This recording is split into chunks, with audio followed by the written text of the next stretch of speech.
2 தடவை ஃபெயிலியர் ஆனதுக்கப்புறம் இப்போ வந்து சக்ஸஸ் ஆயிடுச்சு. என்ன அப்படின்னா பார்த்தா தெரியுதா, ஃபுல்லாக அசோலா. என்னென்னா இந்த இடத்துல பர்டிகுலராக இந்த ஃபார்மில் வந்து வெயில் வந்து ரொம்ப அதிகமாக இருக்கும். நானும் ஷேட் நெட் கொடுத்து பார்க்குறேன், என்னென்னமோ பண்ணி பார்க்குறோம், நமக்கு வந்து அந்தளவுக்கு வரல. பட் இப்போ வந்து நல்லா வந்து இதாகிடுச்சு. ஏன் அப்படின்னா நம்ம வந்து ஷேடு வந்து இன்னும் கொஞ்சம் அதிகமாக இன்க்ரீஸ் பண்ணியிருக்கோம். ஷேட் நெட் வந்து 2ஆக மடித்து போட்டிருக்கு. அது மட்டும் இல்லாமல் சைடில் வந்து அகத்தி செடி இப்போதைக்கு பிளான் பண்ணியிருக்கோம். ஏன்னா இன்னும் கொஞ்சம் ஷேட் இருந்தால் இன்னும் நல்லா வளரும் அப்படின்னு. அது மட்டும் இல்லாமல் யூஸ்வலாக வந்து கெமிக்கல் போடுறதுல இது வந்து ஆர்கானிக் ஃபார்மிங் அப்படிங்கிறதுனால நம்ம வந்து கெமிக்கல் ஃபெர்டிலைசர்ஸ் எதுவுமே போட முடியாது. யூஸ்வலாக அசோலா வளர்க்குறப்போ டிஏபி வந்து கரைச்சி ஊற்றுவோம். சாணி டிஏபி இதெல்லாம் கொஞ்சம் கரைச்சி ஊற்றுவோம். ஏன்னா அப்பப்போ நியூட்ரியன் சோர்ஸ் கொடுத்தா தான் நல்லா வளரும் அப்படிங்கிறதுக்காக.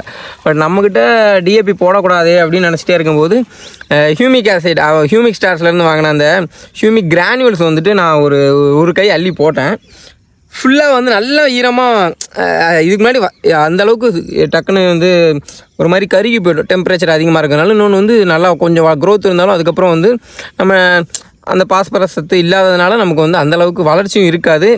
டப்புன்னு அதுவுமே ஒரு மாதிரி அழுகுன மாதிரி ஆகிடும். ஆனால் இந்த தடவை பார்த்திங்கன்னா கரெக்டாக வந்து எல்லாமே சூப்பராக இருக்குது. ஃபுல்லாக வந்து ஸ்ப்ரெட் ஆகிடுச்சு.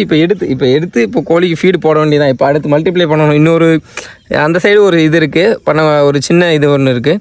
ஸோ அதுலேயுமே அடுத்து பண்ண போகிறோம். யாருக்காவது வந்து அசோலா வேணும் அப்படின்னா வந்து சொல்லுங்கள். ஸோ இப்போ கொரியர் அனுப்புகிறேன். பட் என்னென்னா திங்கள் டு வியாழன் மட்டும்தான் வந்து நான் கொரியர் அனுப்புவேன். ஏன்னா அதனால தான் ஒரே நாளில் போனால் மட்டும்தான் வந்து அங்கே போய் உங்களுக்கு வளருது. இதுக்கு முன்னாடி அனுப்புனதில் சில பேர் வந்து இந்த வெள்ளிக்கிழமை சனிக்கிழமை போட்டோம் அப்படின்னா டிலே ஆகிடுச்சுன்னா அது ஃபுல்லாமே வந்து எனக்கும் லாஸு, அவங்களுக்கும் லாஸு. அது ஒரு கஷ்டமாகவே போயிடுது. ஸோ அந்த மாதிரி இருக்கக்கூடாது. அது மட்டும் இல்லாமல் அசோலாவை பற்றின அசோலா ப்ரொடக்ஷன் பண்ணுறது எப்படி, அசோலாவை வந்து எதுக்கெலாம் யூஸ் பண்ணலாம் அப்படிங்கிறத பற்றி தெரிஞ்சுக்கணும் அப்படின்னா அசோலான்னு கமெண்ட் பண்ணுங்கள். அடுத்த வீடியோவில் டீட்டெயிலாக சொல்கிறேன். தேங்க்யூ.